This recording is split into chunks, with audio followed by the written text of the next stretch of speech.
Well, good afternoon, everyone. Today, I'm pleased to announce nominations and staff for critical foreign policy and national security positions in my administration. It's a team that will keep our country and our people safe and secure. And it's a team that reflects the fact that America is back, ready to lead the world, not retreat from it, once again sit at the head of the table, ready to confront our adversaries and not reject our allies, ready to stand up for our values. In fact, in calls from world leaders that I've had, about 18 of them or 20 so far, I'm not sure the exact number, in the weeks since we won the election, I've been struck by how much they're looking forward to the United States reasserting its historic role as a global leader, both in the Pacific as well as the Atlantic, all across the world. The team meets this moment, this team behind me. They embody my core beliefs that America is strongest when it works with its allies. Collectively, this team has secured some of the most defining national security and diplomatic achievements in recent memory, made possible through decades of experience working with our partners. That's how we truly keep America safe, without engaging in needless military conflicts and our adversaries in check and terrorists at bay. And that's how we counter terrorism and extremism, control this pandemic and future ones, deal with the climate crisis, nuclear proliferation, cyber threats and emerging technologies that spread authoritarianism, and so much more. And while this team has unmatched experience and accomplishments, they also reflect the idea that we cannot meet these challenges with old thinking and unchanged habits. For example, we're going to have the first woman lead the intelligence community, the first Latino and immigrant to lead the Department of Homeland Security, and a groundbreaking diplomat at the United Nations. We're going to have a principal on the National Security Council whose full-time job is to fight climate change. For the first time ever, that will occur. And my national security team will be coordinated by one of the youngest national security advisors in decades. Experience and leadership, fresh thinking and perspective, and an unrelenting belief in the promise of America. I've long said that America leads not only by the example of our power, but by the power of our example. And I'm proud to put forward this incredible team that will lead by example. As Secretary of State, I nominate Tony Blinken. He's one of the better prepared for this job. No one's better prepared, in my view. He will be the Secretary of State who previously served in top roles on Capitol Hill, in the White House, and in the State Department. He delivered for the American people in each place. For example, leading our diplomatic efforts in the fight against ISIS, strengthening America's alliance and positions in the Asia-Pacific, guiding our responses to the global refugee crisis with compassion and determination. And he will rebuild morale and trust in the State Department, where his career in government began. And he starts off with the kind of relationships around the world that many of his predecessors have had to build over the years. I know. I've seen them in action. Tony's been one of my closest and most trusted advisors. I know him and his family, immigrants and refugees, a Holocaust survivor, who taught him to never take for granted the very idea of America as a place of possibilities. Possibilities. Tony is ready on day one. As Secretary for Homeland Security, I nominate Alejandro Mayorkas. This is one of the hardest jobs in government, a gigantic agency.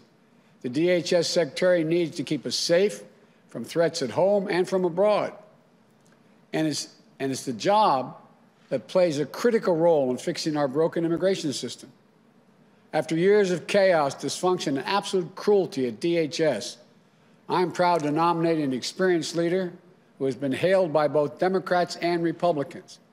Ali, as he goes by, is a former U.S. attorney, former director of U.S. Citizenship and Immigration Services, and a former DHS Deputy Secretary. Helped implement DACA, prevented attacks on the homeland, enhanced our cybersecurity, helped communities recover from natural disaster, combated Ebola, and Zika.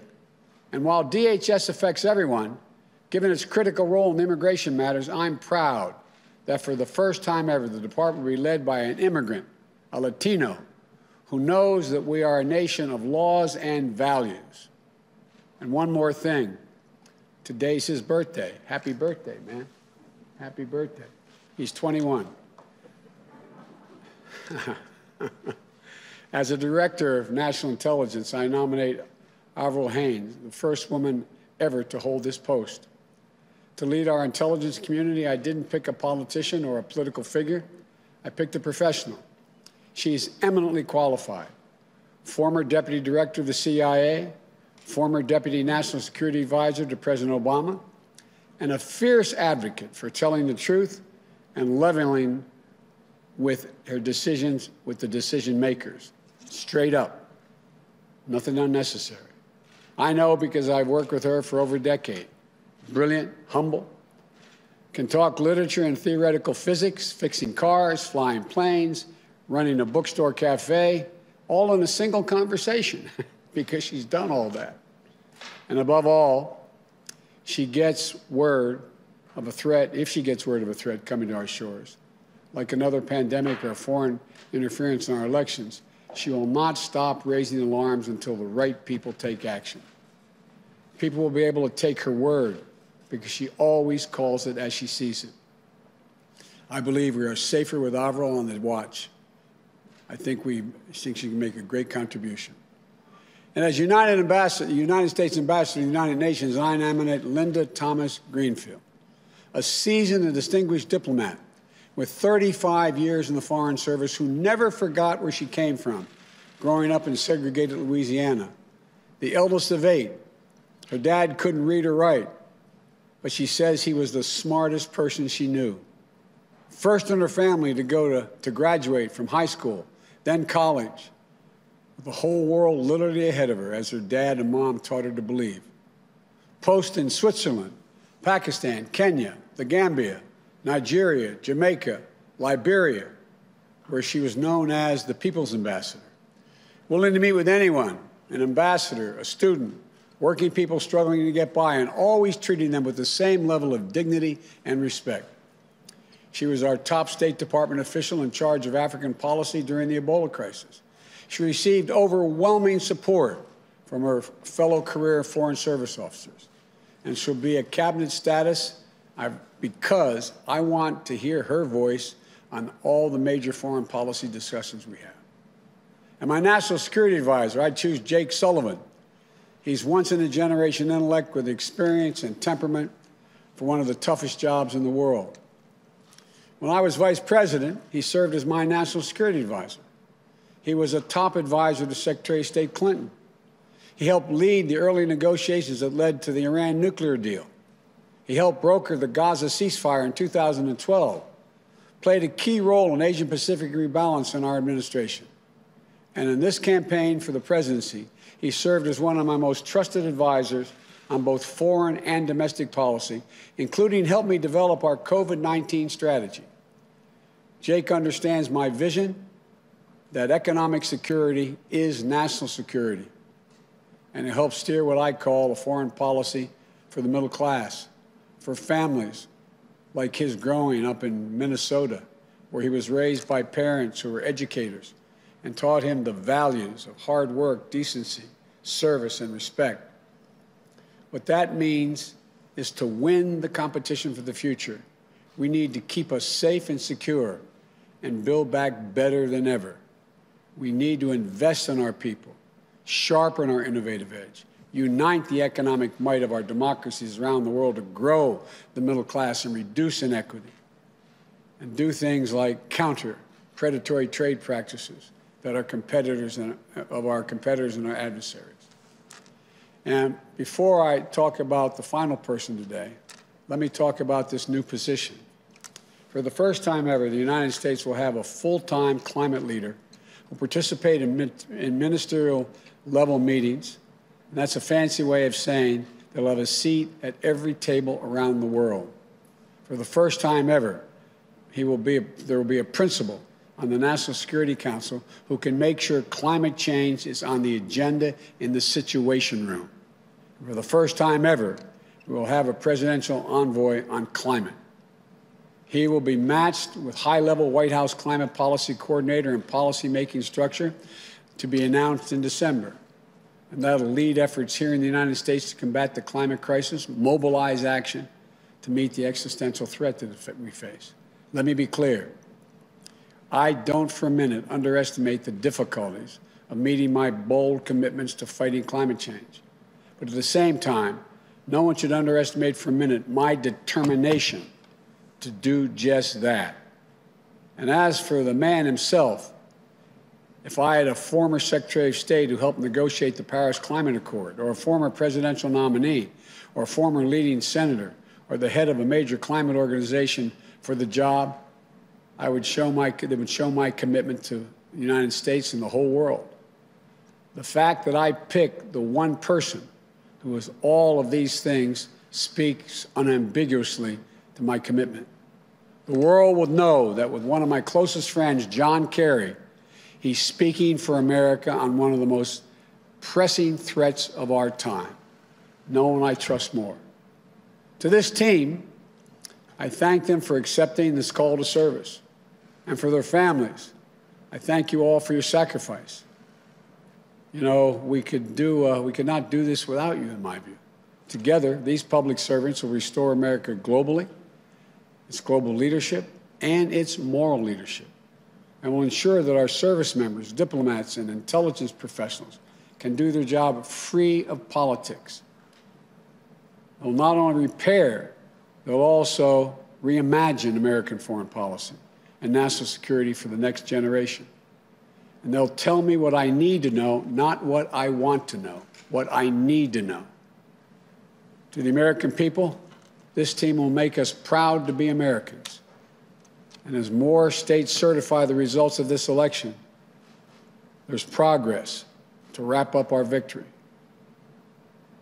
You know, I'm pleased to have received the ascertainment from GSA to carry out a smooth and peaceful transition of power, so our teams can prepare to meet the challenges at hand, to control the pandemic, to build back better, and to protect the safety and security of the American people.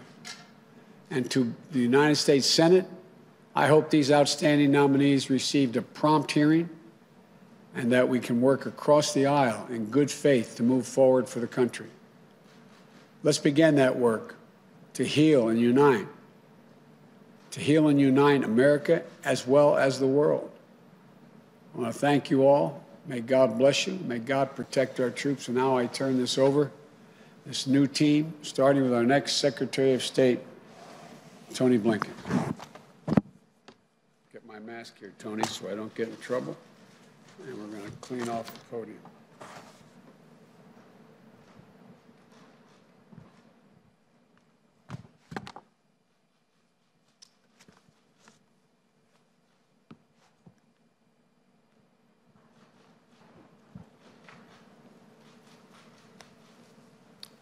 Good afternoon. Mr. President-elect, Vice President-elect Harris, thank you for your trust and your confidence. If confirmed by the United States Senate, I will do everything I can to earn it. Mr. President-elect, working for you, having you as a mentor and friend, has been the greatest privilege of my professional life. So many people have brought me to this day, from college classmates to bandmates, my colleagues in the Clinton and Obama administrations, in the Senate, and at the State Department. I thank them all, and I ask forgiveness for my insatiable appetite for bad puns. Mostly, I'd like to thank my family, sisters and sisters-in-law, brothers-in-law, nieces and nephews, my wonderful in-laws, the Ryans, and especially my wife, Evan Ryan, and our children, John and Lila. They are truly my greatest blessings. For my family, as for so many generations of Americans, America has literally been the last best hope on earth. My grandfather, Maurice Blinken, fled pogroms in Russia and made a new life in America. His son, my father, Donald Blinken, served in the United States Air Force during World War II and then as a United States ambassador. He is my role model and my hero. His wife, Vera Blinken, fled communist Hungary as a young girl and helped future generations of refugees come to America. My mother, Judith Pizar, builds bridges between America and the world through arts and culture. She is my greatest champion. And my late stepfather, Samuel Pizar, he was one of 900 children in his school in Białystok, Poland, but the only one to survive the Holocaust after 4 years in concentration camps. At the end of the war, he made a break from a death march into the woods in Bavaria. From his hiding place, he heard a deep rumbling sound. It was a tank, but instead of the Iron Cross, he saw painted on its side a 5-pointed white star. He ran to the tank. The hatch opened. An African-American GI looked down at him. He got down on his knees and said the only 3 words that he knew in English that his mother had taught him before the war. God bless America. That's who we are. That's what America represents to the world, however imperfectly. Now, we have to proceed with equal measures of humility and confidence. Humility because, as the President-elect said, we can't solve all of the world's problems alone. We need to be working with other countries. We need their cooperation. We need their partnership. But also confidence, because America, at its best, still has a greater ability than any other country on earth to bring others together to meet the challenges of our time. And that's where the men and women of the State Department, Foreign Service officers, civil servants, that's where they come in. I've witnessed their passion, their energy, their courage up close. I've seen what they do to keep us safe, to make us more prosperous. I've seen them add luster to a word that deserves our respect: diplomacy. If confirmed, it will be the honor of my life to help guide them. And so thank you all, and may God bless America.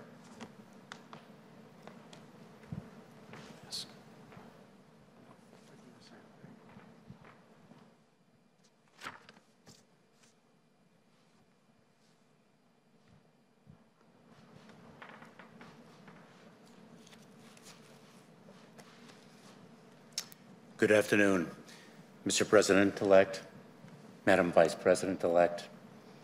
Thank you for placing your trust in me to lead the Department of Homeland Security. Thank you for the privilege of returning, with the consent of the Senate, to government service as a member of your administration. It is the honor of a lifetime. The Department of Homeland Security has a noble mission to help keep us safe and to advance our proud history as a country of welcome. There are more than 240,000 career employees who selflessly dedicate their talent and energy to this mission. Many risk their lives in doing so.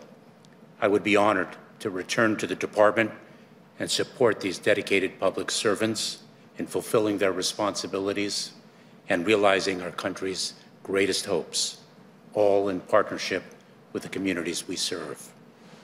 For 12 years, I had the privilege to stand in a federal courtroom and announce Alejandro Mayorkas on behalf of the United States of America.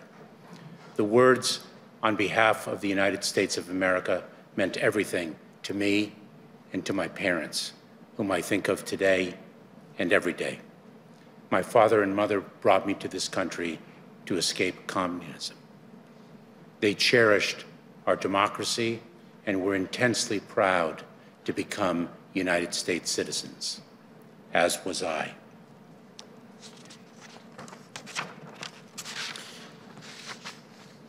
I have carried that pride throughout my nearly 20 years of government service and throughout my life. My parents are not here to see this day. Mr. President-elect, Madam Vice President-elect, please know that I will work day and night in the service of our nation to ably lead the men and women of the United States Department of Homeland Security and to bring honor to my parents and to the trust you have placed in me to carry your vision for our country forward. Thank you. Thank you. Good job.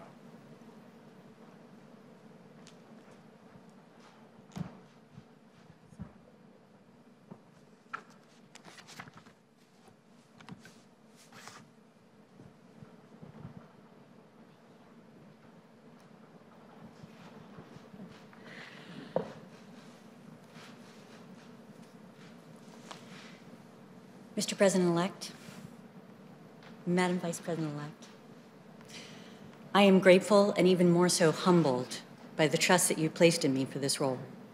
I'm especially honored to be standing not only by your side, but also alongside some of the most talented and inspiring public servants this country has ever seen. I know, Mr. President-elect and Madam Vice President-elect, that you have selected us not to serve you, but to serve on behalf of the American people, to help advance our security, our prosperity, our values, that the call to service in this role is what makes this nomination such a tremendous honor. If afforded the opportunity to do so, I will never forget that my role on this team is unique. Better than that of a policy advisor, I will represent to you, Congress, and the American public, the patriots who comprise our intelligence community. Mr. President-elect, you know that I have never shied away from speaking truth to power, and that will be my charge as Director of National Intelligence. I've worked for you for a long time, and I accept this nomination knowing that you would never want me to do otherwise, and that you value the perspective of the intelligence community, and that you will do so even when what I have to say may be inconvenient or difficult, and I assure you there will be those times. And finally, to our intelligence professionals, the work you do, oftentimes under the most austere conditions imaginable, is just indispensable. It will become even more complex because you will be critical to helping this administration position itself not only against threats such as cyber attacks or terrorism and the proliferation of nuclear, biological, or chemical weapons, but also those challenges that will define the next generation, from climate change to pandemics and corruption. And it would be the honor of a lifetime to be able to work alongside you once again to take these challenges on together. Thank you so much. Thank you.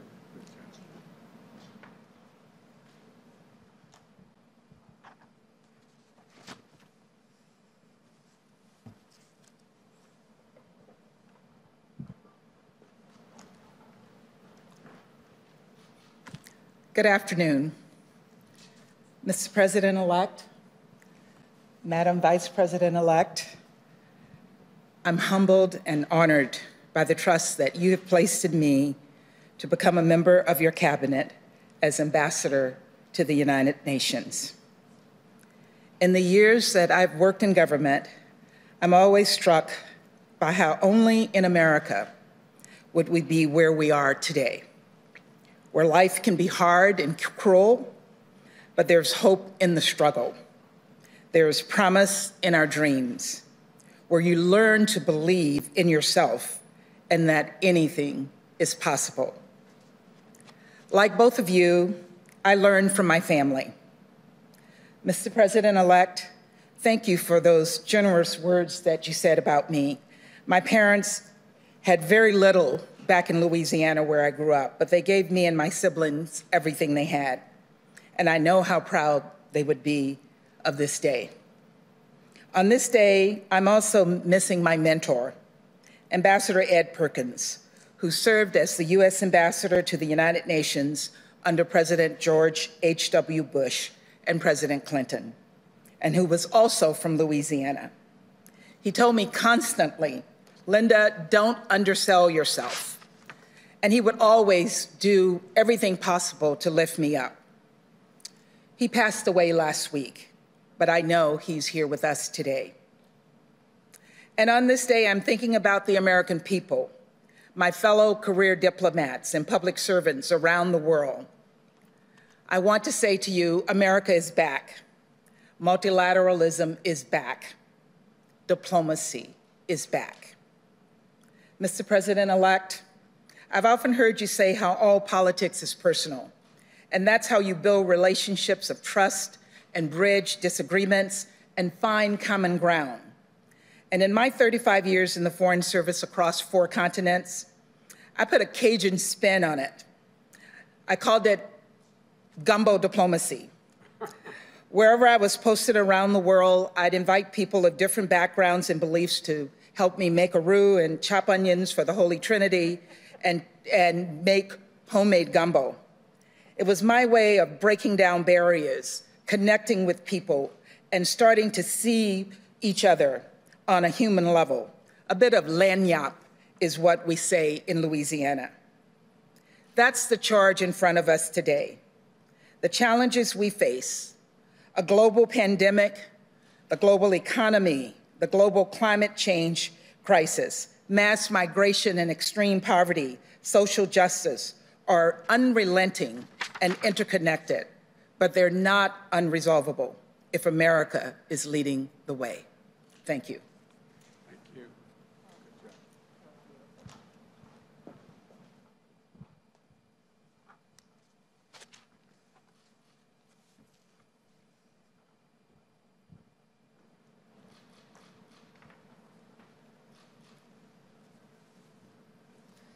Mr. President-elect, Madam Vice President-elect, thank you. Mr. President-elect, I am honored and humbled by the immense responsibility that you placed in me of being your national security advisor. I pledge to you and to the American people that I will work relentlessly in service of the mission you have given us, to keep our country and our people safe, to advance our national interests, and to defend our values. I pledge to the exceptional national security team you see behind me, and to the brilliant and diverse career professionals across our government, that I will manage a humane and rigorous decision-making process that honors their work. And I pledge to my parents, who taught my brothers, my sister, and me to work hard, tell the truth, and serve others, that I will do my utmost to make you proud. Sir, we will be vigilant in the face of enduring threats, from nuclear weapons to terrorism.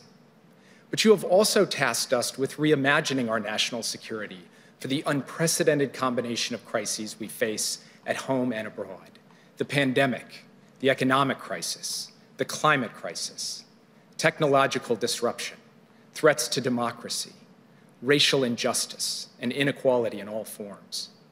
The work of the team behind me today will contribute to progress across all of these fronts.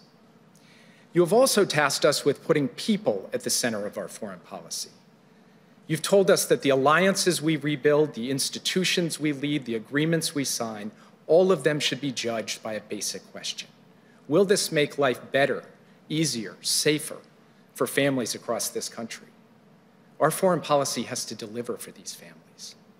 And perhaps most importantly, you've tasked us with helping unite America, as you said in your remarks, through our work, to pull people together to tackle big challenges. My wife, Maggie, the love of my life and my partner in all things, served as a senior advisor to Senator John McCain. She and I shared this commitment to common ground deep in our bones. To the American people, I had the honor of serving as Joe Biden's national security advisor when he was vice president. I learned a lot, about diplomacy, about strategy, about policy, but most importantly, about human nature. I watched him pair strength and resolve with humanity and empathy. That is the person America elected, and that is also America at its best. So, Mr. President-elect, thank you for giving this kid from the heartland an extraordinary opportunity to serve the country I love. Thanks for accepting it, Jay.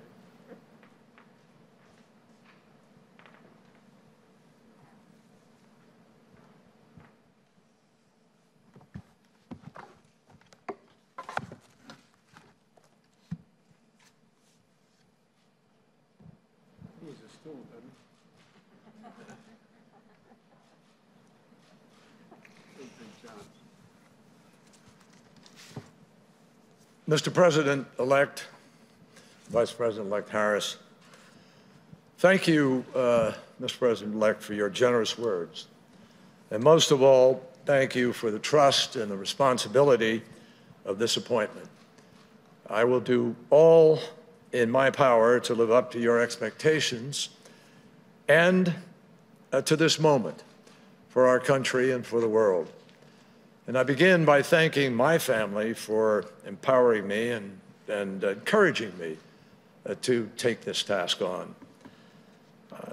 Secretary-designate Blinken, we've worked together for many years on the Foreign Relations Committee and at Foggy Bottom, and it will be a huge pleasure to partner with you again. You will be a terrific secretary. Mr. President-elect, you've put forward a bold, transformative climate plan. But you've also underscored that no country alone can solve this challenge. Even the United States, for all of our industrial strength, is responsible for only 13% of global emissions. To end this crisis, the whole world must come together. You're right to rejoin Paris on day one, and you're right to recognize that Paris alone is not enough. At the global meeting in Glasgow 1 year from now, all nations must raise ambition together, or we will all fail together. And failure is not an option. Succeeding together means tapping into the best of American ingenuity, creativity, and diplomacy, from brain power to alternative energy power, using every tool we have to get where we have to go. No one should doubt the determination of this president and vice president. They shouldn't doubt the determination of the country that went to the moon, cured supposedly incurable diseases, and beat back global tyranny to win World War II. This kind of crisis demands that kind of leadership again, and President Biden will provide it. The road ahead is exciting, actually. It means creating millions of middle-class jobs. It means less pollution in our air and ocean. It means making life healthier for citizens across the world. And it means we will strengthen the security of every nation in the world. In addressing the climate crisis, President-elect Joe Biden is determined to seize the future now and leave a healing planet to future generations. 57 years ago, this week, Joe Biden and I were college kids when we lost the president who inspired both of us to try to make a difference. A president who reminded us that here on earth, God's work must truly be our own. President Joe Biden will trust in God, and he will also trust in science to guide our work on earth to protect God's creation. Mr. President-elect and Vice President-elect Harris, I look forward to getting to work. Thank you. Thank you, John. Thank you, Matt. Thanks for doing